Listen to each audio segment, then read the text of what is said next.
안녕하십니까.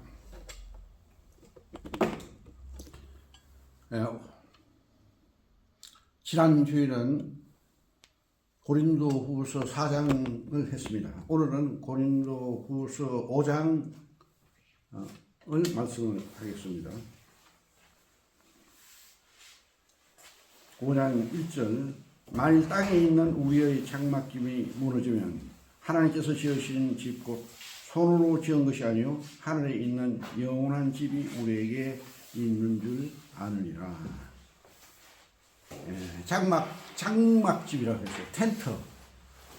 사도 바울 형님께서 그 당시에 고린도에 계시면서 고린도 교회에 조금 더 누를 끼치지 않기 위해서 자기가 직접 텐트를 만들어서 도루로 생활을 했습니다.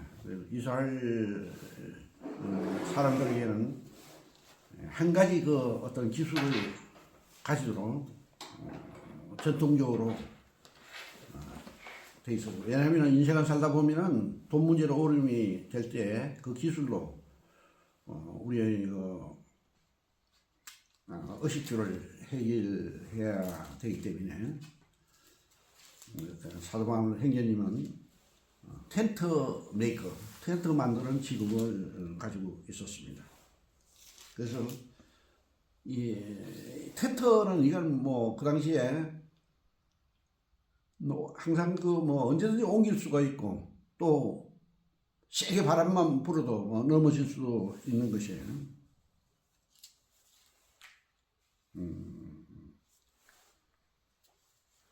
2절,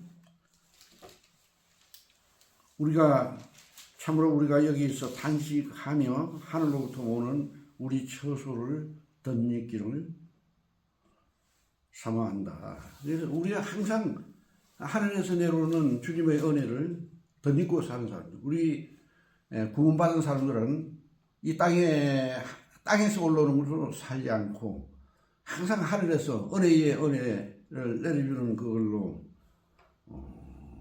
영혼의 양식을 먹고 사는 사람들이, 그걸로 또 옷을 입고 그리스도의 옷을 입고 사는 사람들입니다. 그래서 안익고정도 우리가 이 완전한 부활로 나오지 않았잖아요. 믿음으로는 부활 완성된 몸으로 되어 있지만도 우리는 약간 이 땅에서 우리 생을 마칠 때 우리에게 주어진 그 표대를 향해서 달려가야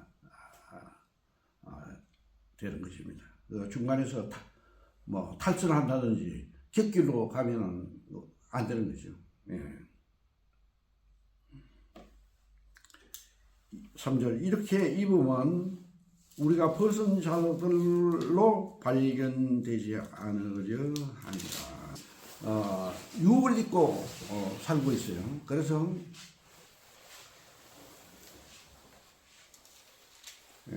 이 몸, 의식주가 우리한테는 실은 이게 해결하는 문제에 있어서 우리는 사도 바울 텐트 메이커를 하면서 이 문제를 해결을 했고, 우리도 약간 수입이 있어야만 살 수가 있는 것이죠. 그러니까 우리는 첫째로 우선순위로 우리 영혼의 양식을 위해서 영적인 보이지 않는 세계의 머리와 보이지 않는 마음, 영을 중심해서 사는 것이 우리의 인생의 1순위이고, 또 2순위에서는 우리 몸을 위해서 땀을 흘리면서 열심히 일을 해서 살아야 되는 이 두 가지 과제가 우리에게 주어져 있는 것입니다. 우리 성도님들은 이 땅의 시간은 열심히 일을 해야 되고, 또 영적인 이 카이로스 시간은 항상 우리가 주님과 동행하면서 영적으로 일하면서 기도하고 이런 생활이 절대적으로 필요한 것입니다. 그래서 우리는 하늘에서 오는 빛의 옷을 입고, 또 이 땅에서도 우리가 몸을 위해서 또 옷을 입어야 되는 것처럼 이 땅에서 우리가 또 의식주를 해야만 하기 때문입니다. 4절 참으로 이 장막에 있는 우리의 짐진 것 같이 탄식하는 것은 복고자 함이 아니요 오히려 덧입고자 함이니 죽을 것이 생명의 삼킨 바 되게 하려 함이라. 이 말씀은 참 좀 난해한 말씀인데,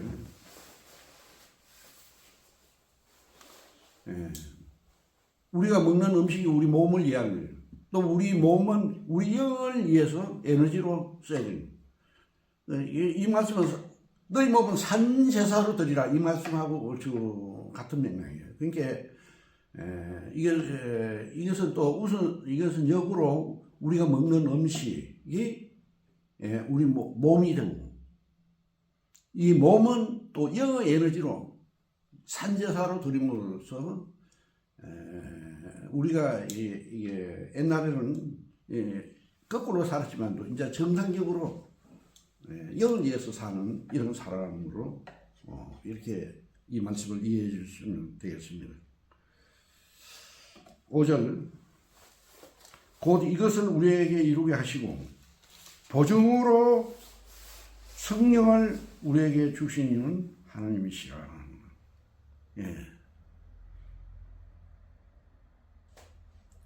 그래서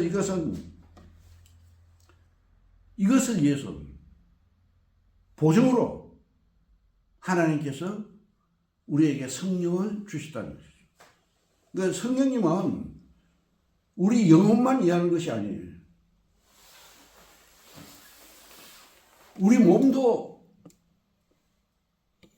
우리의 삶 전체를 성령님께서 보장해 주신다는 것이죠.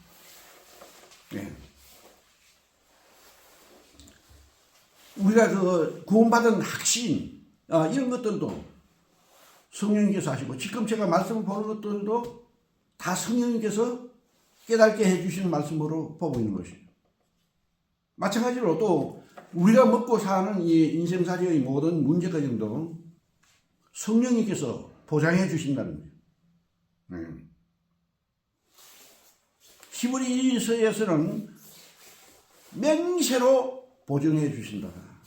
이게 우리는 우리의 영과 마음과 우리의 육체 이 삼위일체를 성령님께서 삶 전체를 보증해 주신다는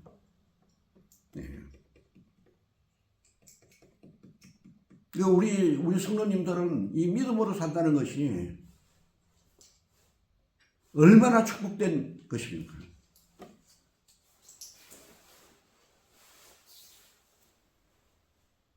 7절 이는 우리가 믿음으로 행하고 보는 것으로 행하지 아니함이라. 그래서 우리가 순위가 영적인 항상 그 말씀과 영적인 보이지 않는 세계 이것이 1순위예요. 우리가 이 두 번째는 보이는 현상, 현상에서 우리가 성실하게 살고 열심히 일하고 땀 흘려 일하고 이런 것들. 예를 들어서 제가 탁구를 좋아해요. 그래서 공을 칠 때 먼저 생각을 하고 보이지 않는 생각부터 1순위예요. 그러고 나서 생각이 정립이 되고 행동이 나오고 이 몸은 2순위예요 항상. 우리가 행동하는 것은 영과 생각으로 몸으로 연결되어 있는 거예요.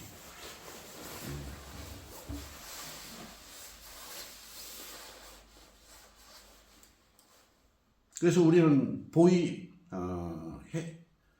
않는 그 표대 되면서 미래지향적으로 살아가는 것입니다. 또 그 주님께서 보여주시는 그 길과 진리와 생명으로 우리는 그 길로 지금 가고 있는 것입니다.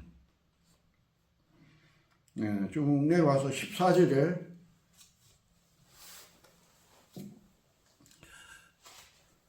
그리스도의 사랑이 우리를 강건하시는도다.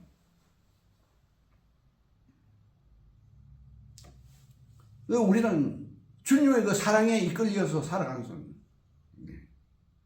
그 성령의 능력으로 항상 말씀에는 성령님께서 도와주셔야만 우리가 할 수가 있는 거예요. 말씀과 성령은 항상 병행하고 있는 것입니다. 그 말씀만 우리가 뭐 읽고 성령님께서 함께 해 주시지 아니하면 우리는 불가능한 거예요. 어떤 것도 불가능해요. 그래서 항상 말씀에는 성령님께서 믿는 자들에게는 역사해 주시는, 믿는 자들에게는 그 말씀만 읽고 대충 읽고 이게 정립이 안 되면은 믿음이 없는 거예요. 말씀에는 반드시 그 믿음을 동반할 때 성령님께서 함께 해줘. 그러니까 우리는 성령의 능력으로 살아가는 사람들이에요. 우리 크리스찬들이죠.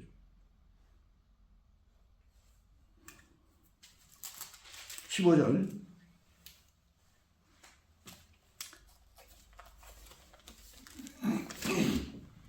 그가 모든 사람을 대신하여 죽으심은 살아있는 자들로 하여금 다시는 그들 자신을 위하여 살지 않고 오직 그들을 대신하여 죽었다가 다시 살아나신 일을 설계하려. 우리 예수님은 우주를 창조하신 창조자시, 또 우리를 흙으로 우리 인간을 만드시고 그 흙에 생명을 불어넣음으로 해서 우리 인간이 된 것입니다. 우리 인간이 이제 타락으로 인해서 하나님과 원수가 되었을 때 우리를 구원하시기 위해서 인간의 몸을 입으시고 이 땅에 오셔가지고 십자가에서 돌아가 주셨어요. 우리 예수님은 인류 전체를 대신해서 자기가 돌아가 주신 것입니다. 그래서 우리 인간의 최대 의무는 주를 위해서 살아가는 것입니다. 그래서 우리가 표대를 행해서 살아가는 것이죠. 16절. 그러므로 우리가 이제부터는 어떤 사람도 육신을 따라 살지 아니하노라. 옛날에 믿기 전에는 우리가 육신대로 살았어요. 그러니까 완전히 사살할 때 우리는 속임수에, 지금도 우리나라에서 언론과 모든 데서 이게 속임수가 판을 치는 사람, 진실이 진짜 너무 속임수에 허덕이고 있는 거예요. 모든 것이 세상 전체가 오직 믿을 때, 믿음으로 성령의 인도함을 받으면 때만이 우리는 참 낙타가 바늘길로 가듯이 우리는 그 생명길로, 좁은 길로 갈 수가 있는 시대에 우리가 살고 있습니다. 교회 안에도 마찬가지예요. 수많은 기독교 안에서 수많은 종파들, 이게 혼돈, 진짜 이 교회 안에서 혼돈된 세상에 우리가 살고 있습니다.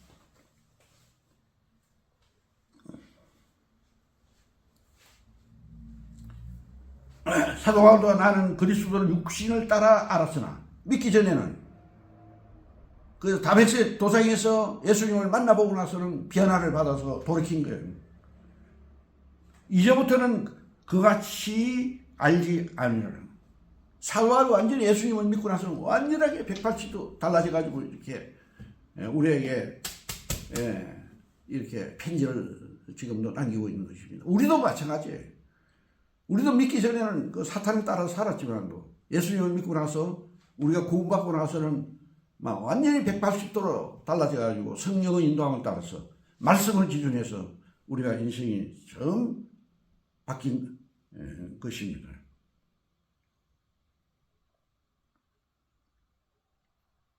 (17절) 그런즉 누구든지 그리스도 예수 안에 있으면 새로운 피조물이라. 이전 것은 지나갔으니 보라 새 것이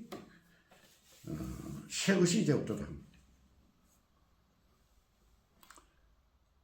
그리스도 안에 있으면 새로운 피조물이다. 그리스도 안에는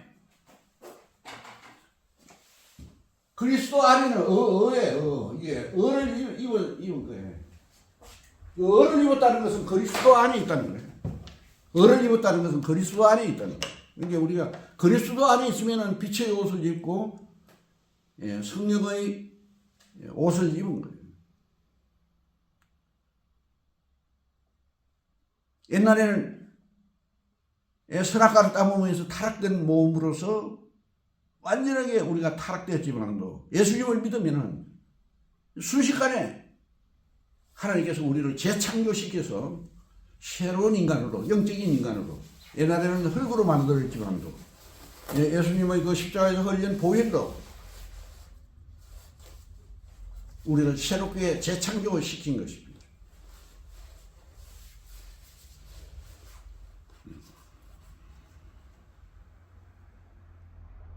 우리는 이제 육신적인 사람에서 영적인 사람으로 변화가 된 것이죠. 예수님 믿는 그 순간부터 새로운 창조의 시작이 된 거예요. 중말에서 새로운 피조물이 되고 새 사람이 된 것입니다. 하나님 아들이 된 것입니다. 영원한 생명을 가지게 된 거예요. 18절 모든 것이 하나님께로 났음에 그가 그리스도로 말미암아 우리를 자기와 화목하게 하시고 또 우리에게 함께 하신 직분을 주시었다. 이제부터는 우리는 새로운 인생이 시작된 것입니다. 그래서 하나님께서 먼저 우리에게 화목이라는 화목제물로 예수님께서 주심으로 해서 하나님과의 관계가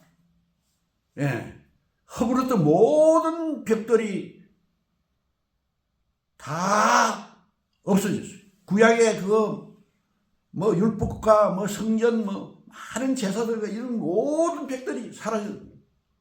이제 하나님과 직접 대면할 수 있는 이런 관계가 되었습니다. 이거 하나님께서 우리에게 먼저 우리의 모든 죄를 용서해 주시고 우리를 자기 아들로 받아주시고 우리는 다른 애들하고 우리 아들하고는 다르잖아요. 우리 아들은 아무리 못생기고 해도 우리는 걔를 어떻게 하든지 정상적인 아이로 바꾸기 위해서 노력을 합니다. 새로운 사람으로 만들기 위해서 우리는 최선을 다합니다. 그러나 다른 아이들은 그렇게나 우리가 관심을 갖지를 못해요. 아무리 내가 말씀을 전하는 사람이라도 이게 다 그게 하나님 아들이 되기 때문에 우리는 어쨌든 못났고 부족하고 참 그런 사람들은 우리를 선택을 했어요. 원래가. 그래서 어떻게 하든지 하나님 아들 되도록 만들어 주신 거예요. 저도 평생을 통해서 이렇게 지금도 주님께서 나를 다듬고 계시는 것을 나는 영적으로 알게 됩니다. 실제적으로 이 말씀도 나이가 이제 지금 80이 가까이 되니까 좀 깨달아지는 거예요. 이게 말씀에 바로 쓴다는 것이 그렇게나 쉬운 것이 아니에요. 이게 조금 부분적으로 조금 알만해요. 지금 우리 이 나이가 되니까. 그래서 우리는 화목케 하시는 이 말씀의 직분을 받은 거예요. 그러니까 하나님과 하야하는 이 하나님의 대사로서 우리의 것을 전하는 것이 아니에요. 하나님의 이렇게 하나님 창조주이시기 때문에 모든 것을 우리 인간관계를 새로운 피조물로 만들어 주셨어요.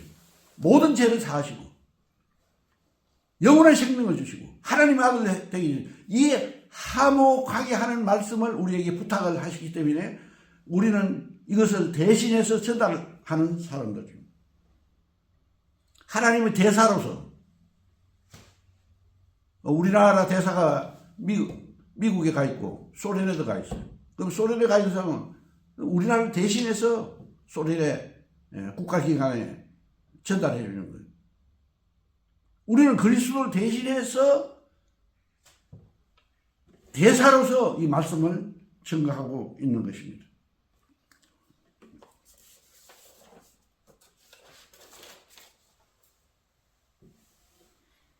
19절 꼭 하나님께서 그리스도 안에 계시사 세상을 자기와 화목하게 하시고 그들의 죄를 그들에게 돌리지 아니하시고 화목하게 하는 말씀을 우리에게 부탁하셨다. 네. 그들의 죄를 우리의 죄를 우리에게 돌리지 아니하시고 화목케 하는 말씀을 우리에게 부탁하셨다는 거예요. 그래서 이 화목의 말씀을 우리는 예수님께서 이루신 것을 그냥 전달만 해주는 거예요. 그럼 이거 전달해서 이것을 믿고 받아들이면은 하나님 아들이 되고 새로운 피조물이 되는 것입니다.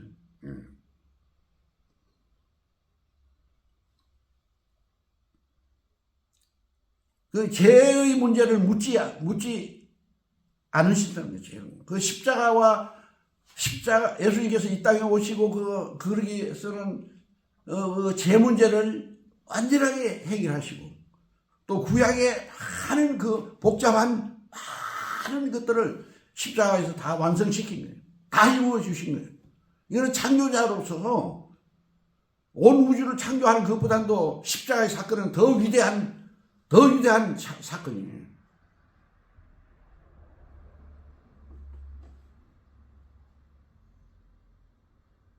이 말씀을 우리에게 부탁하셨다는 거예요. 그래서 나는 나의 것을 전달하는 것이 아니고 하나님 말씀을 다 이루어 놓으신 예수님의 그 사역을 이 복음을 전달하는 것입니다. 20절 그러므로 우리가 그리스도를 대신하여 사신이 되어 그러므로 우리가 그리스도를 대신해서 사신이 되었다는 거예요. 사신. 그러면 우리 구원받은 자들은 이 땅에서 육신을 입고 있는 이 장막집을 가지고 있는 이 짧은 찰나의 인생을 주님을 대신해서 살아가고 있는 것입니다. 우리가 사도들을 대신해서 살아가고 있는 거예요. 먼저 가는 행제들을 대신해서 우리가 살아가고 있는 것입니다. 20절 그러므로 우리가 그리스도를 대신하여 사신이 되어 하나님이 우리를 통하여 너희를 건면하시는 것 같이 그리스도를 대신하여 간청하노니 너희는 하나님과 화목하라. 화목케 하시는 말씀을 주셨다. 찬송가에도 있죠. 화목케 하시는 말씀을. 하나님과 아주 평화롭게. 이 화목이라는 이 말에는 굉장히 함축적인 하나님의 그 사랑이 그 안에 포함되어 있습니다. 이 화목은 예수님이 그 만드신 것을 우리가 받아들이는 거예요.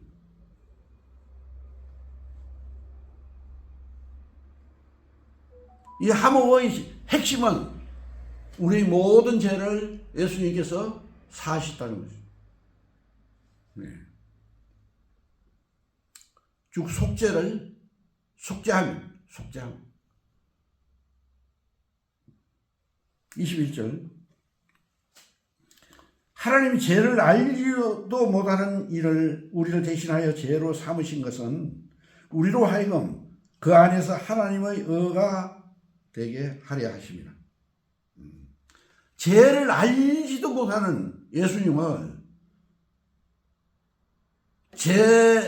죄인 온 인류의 죄를 예수님이 다 지고 십자가 위에서 돌아가셨어요. 그 인류의 또 죄뿐만 아니고 모든 문제를 예수님께서 십자가에서 다 지고 가신 것입니다. 예수님만 하늘에서 막 그 많은 모든 보화를 가져와서 이 모든 축복은 영원한 생명, 또 영적인 모든 것들, 우리가 매일 누리는 영적인 양식, 이 모든 축복들을 우리에게 주시고 우리가 가지고 있는 모든 죄를 가지고 십자가에서 완전히 죄인이 돼서 하나님은 어찌하여 나를 버리시나이까, 완전히 하나님께 버림받은 십자가에서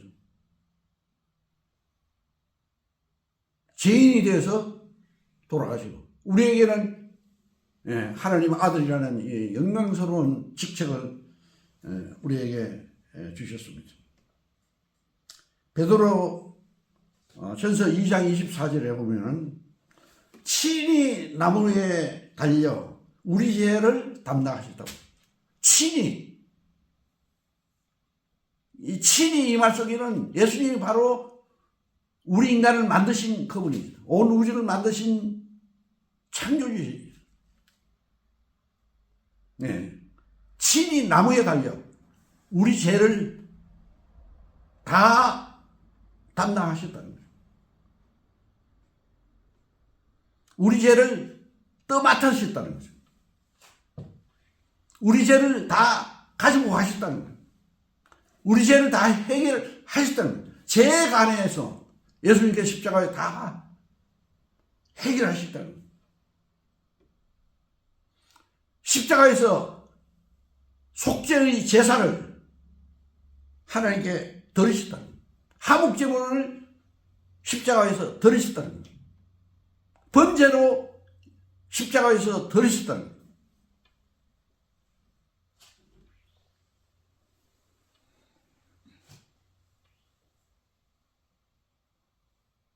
그 이사야 53장 항상 그가 찔림은 우리 허물 때문이에요. 그가 상함은 나의 죄악 때문이죠. 나를 대신해서. 그가 찔림으로 우리가 평안을 누리고 채찍에 맞음으로 우리가 나음을 입었다. 우리의 병도 예수님 믿고 나니까 병도 건강하게 사. 저도 이제 좀 건강하게 사는 것이 주님의 은혜입니다. 그 이사야 53장, 나의 종이 자기 지식으로 많은 사람들을 구원하시다고. 이사야 54장 마지막 절에는 그 이사야 50장은 이사야가 그 예언한 그 말씀이 이 말씀하고 똑같아요. 하나님이 죄를 알지 못하신 일을 우리를 대신하여 죄로 삼으셨다는 거예요. 우리를 대신하여 죄를 삼으셨다는 거예요. 예수님은.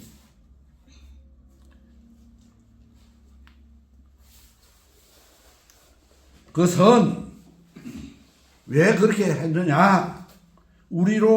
그래서 죄를 삼으시 끝난 것이 아니고 우리로 하여금 그 안에서 주 안에서 하나님의 의가 되게 하시니라. 주 안에 있는 나에게 땅권심 있으랴. 주 안에 있는 나에게. 주 안에 있다는 것은 의로운 사람만 주 안에 있는 것입니다. 그게 의인이라는 것은 주 안에 있는 나에게 똑같은 말이에요. 그래서 우리 죄를 몽땅 주님께서 십자가에서 해결해 주시고 우리 인간들에게 하늘에 속한 신령한 모든 복은 주님께서 우리에게 주고 십자가에서 화목제물이 되어서 돌아가 주시니 이 시간 감사를 드립니다. 감사합니다.